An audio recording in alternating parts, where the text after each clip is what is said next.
This journey is your journey. Okay, another mindset video titled Practice What You Fear. Seems like a strange title, but I've been talking about this with a lot of students of mine, and it's something that I always notice about myself. So I thought about sharing this with you.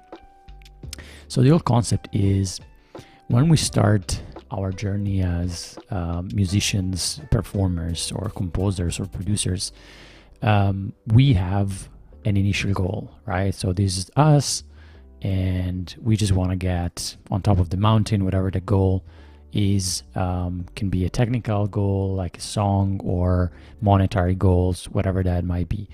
Now, surely enough, when we start the journey, this is us moving across, and at a certain point we get stuck. That's very normal. It happens many times in the course of a career, right?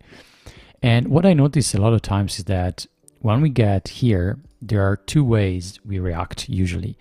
And the first one is, I would say, the difficult way, and the other one is the easy way. So I'll showcase the two that I discovered for myself and for my students, and hopefully it's gonna help you as well if you're stuck somewhere here. When we get stuck, there's always this thing that I call here like an external and internal push of some sort. And what I mean by that is, like, this is us again. Like, we know a bunch of stuff. We have some skills that we built and some that we don't know yet. And we keep repeating those. So let's say I've been studying, let's say, jazz, or I've been studying alternate picking, or like this certain style of compositions. I keep studying that, right? We keep studying that. And we ask ourselves many times, like, oh man, like I keep studying, but I'm not getting any better. I'm not getting any closer. It's like I can't cross this path here. I'm just getting stuck. And what do we do is, again, we listen to the same stuff, the same records. We play the same things over and over again. Now, at a certain point, usually we do ask ourselves, wait a second, like this thing is not working, obviously, because I keep repeating, I keep practicing. So at the beginning, we get stuck into like crazy practice routine. Maybe I should practice more hours. Maybe I'm not practicing this right. Maybe another week, maybe another month. And then we just discover that's not the point, right? So the real thing is we should, at that point, transform ourselves in this guy here and dive into something that we've never done before. The problem is when we try to do that, see what happens here? Like our brain tells us, come on, man, this is not the stuff that you play, right? Let's say you're playing jazz, you tell yourself, I don't play metal or rock or like manouche. I don't play classical music, right? I don't hang out with these guys that play ABC. I don't go to those clubs listening to those concerts, right? So our brain tells us that, and what do we do a lot of times is just we reverse back to this, like, let me just repractice this stuff that maybe I'll get closer, right, to where I want to go. That generates this cycle that is a double trouble in a way, because first of all, we get literally stuck into that, right? And we keep repeating ourselves that this is not what we do, right? That's not what we do. And now that I'm telling you more and more, I guess you already are thinking it and feeling how absurd this is, right? Because if you really think about it, you're telling yourself, this is what I do, right? This is me. This is what I do all the time.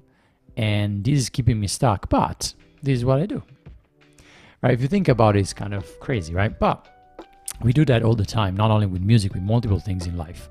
And the real goal would be for us to do this and being able to dive into this stuff, to evolve, and to, as a player, as a performer, as a composer, or whatever the case might be, whatever you call. So what do you need is actually a new you. A new version of you that can actually dive into this stuff, right? But this is my experience, at least. When we grow up into adults, or like the version of us that we think is an adult, we lose a little bit of the way we approach the things in the first place. When we started this journey, I put this guy here, but we weren't adults. We were more like kids in that specific topic, or kids really in life. And we approached those things that we were studying as a game, right? I put here some stuff as a game, as a toy, right? We didn't really take those things so much seriously. We were just focusing on, oh man, playing the guitar or playing the piano or like writing or whatever it is, it's so cool. I just want to do it, right? So we would try and listen to a song and be inspired and be like, I want to learn this, I want to learn that. And at a certain point, the more we went ahead, the more we got fixated into something. That is not a bad thing per se, but after a while, getting fixated also means getting stuck. And that's the problem that we're trying to solve here. So again, you need a new you. So that new you that you need is, again, that kid that can approach everything like a game, but most importantly, that bring back the entire focus into why we initially started. Why we initially started was a very big goal. That was like, I want to master music, or I want to have a lot of fun with it. I want to write beautiful songs, or whatever the case might be. This thing here wasn't your focus in the first place. You weren't that specific, that like identity driven at the beginning. You just wanted to learn music, right? But then someone along the way, yourself or other people around you, told you that this was the most important thing. So you're like, now I'm not gonna move from there, right? For me, telling you from my own experience, when I started with classical guitar and piano.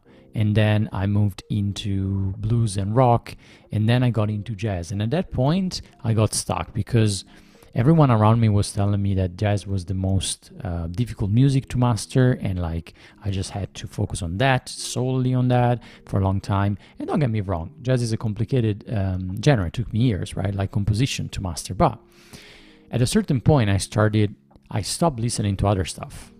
I stopped listening to the music that I liked. That wasn't jazz, because I thought, I don't know, right? And that's where I got stuck. Now, at a certain point, I realized, wait a second, like I'm missing so much of the other stuff that I used to like. And I was able to go back to this goal that for me was living a life, making music and working around music. So I remember partially I was forced into it by situations I was in at the time, but I started writing music for musical, for example, that was like South American, and I didn't know anything about that music. And that music taught me so much.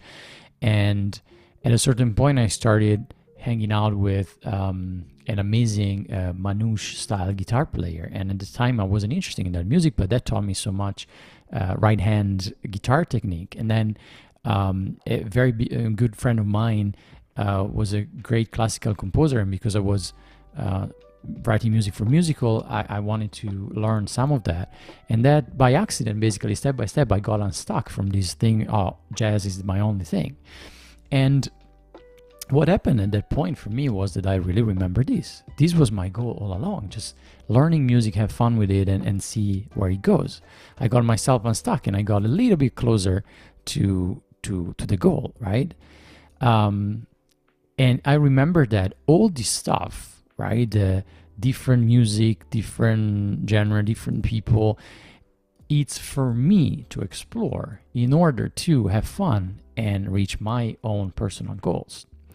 This is the main reason why I think we stop, because we start convincing ourselves of some sort of like external goal that someone else told us we need to reach. And we stop because we think this is not good for us. But in fact, we are, a lot of times, I think, at least for me and my students where I talk with them, we are afraid of being judged because, oh, wait, weren't you like a classical composer? Now you're, well, like writing, I don't know, dance music? Come on, right? That external judgment brings us to make these decisions. Oh no, let me stay safe in my little bubble, in my little cage. But we stop expanding, we stop growing, and we stop actually getting closer to our goal and get it better. So now, a lot of talk, but like the real question that to me it's very important is, how do we unstuck ourselves? Because to me that was like getting unstuck from these like external judgment and other people, especially my teacher's judgment and people that I admired and so on. Well, it was tough, but what I'm always suggesting to my students, and I try to remind myself at times, like every single year, I try to sit down and be like, what is it I could do to unstuck myself? Because we always get stuck. That's the thing, right? So the real how is, these are the suggestions that I usually give to my students when they ask me, when they get stuck. Literally, by yourself, you don't need to tell anything to anyone. This is your own personal journey. No one needs to know, literally, right? What I suggest is you think about what you're currently listening as a musician and listen to the exact opposite for at least a couple of hours every week. You can do it in your own time, right? Put the headphones on, you're driving somewhere. Let's say you're listening to classical music all the time. You just start and listen to metal music. And then you're listening to jazz, and you try to listen to like dance and EDM music, right? Literally try to go to the polar opposite you can think of. And literally, I think the most interesting thing to do is, going back to the title of the video, that is fear. Think about many different genres of music and think about when you get that feeling of like, no, that's the one you need to listen to. Because that means that in that specific thing, there's something that you don't understand or you don't appreciate that is gonna be useful in some shape or form. And I'm a big fan of that, because some of my students sometimes ask me like, well, is this song good for me to learn how to improvise? My answer is always yes, because improvising means literally you listen to something, you react to it, and you play something over it. If the song is fun for you, you're gonna have a fun time, and that's the whole point. There are like 3,000 chords, is giant steps, or is a Beethoven sonata, or it's a dance song. It doesn't matter, right? Anything can be used as a learning mechanism. Harmony is harmony, melody is melody, rhythm is rhythm, right? No matter what. When you expand like that, you listen to stuff that you wouldn't listen to. A lot of times what happens is like, wait a second, like what is the chord progression? I've never heard that before. Or wait a second, like what is that scale that they're using to play the melody or to improvise? And usually we don't use that in what I play. Great, you're expanding already. You're training your brain to hear different things. Second thing is play things that you wouldn't normally play. So do the exact same process. Like what is that is scary for you right now, right? I'm using scary like a big word, but you know what I mean? Like if you think, well, that classical piece is just, no, it's not for me. Try to do that, right? And then try to play metal, and then manouche, and try to get things, because every single part of music has a certain strength, and you can learn from literally anything, and that's the beauty of it. And go see concerts or listen to people that you wouldn't normally listen to. This is a crazy one for me, because a lot of times where I have the feeling of like, I don't want to listen to this guy, that's why I should listen to that person, because probably they're playing in a way that I don't understand yet, or that I can't understand.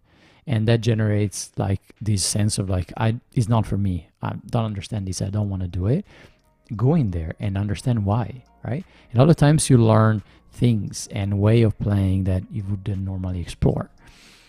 And finally, so these are the three tasks, right? Like listen to things, play things, and go see people either online or live. It's the best that you wouldn't normally do by yourself. And remember to have that kid-like approach. It's like you're a kid again and you never play the guitar or the piano, or you never compose in your life, and you're like, let me explore, like what is this, right? And remember that this is, to me, the most important concept.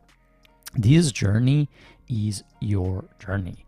So imagine, right, you are driving somewhere, and halfway through you leave the wheel and you go like, oh, you do it, right, to a random person outside of you.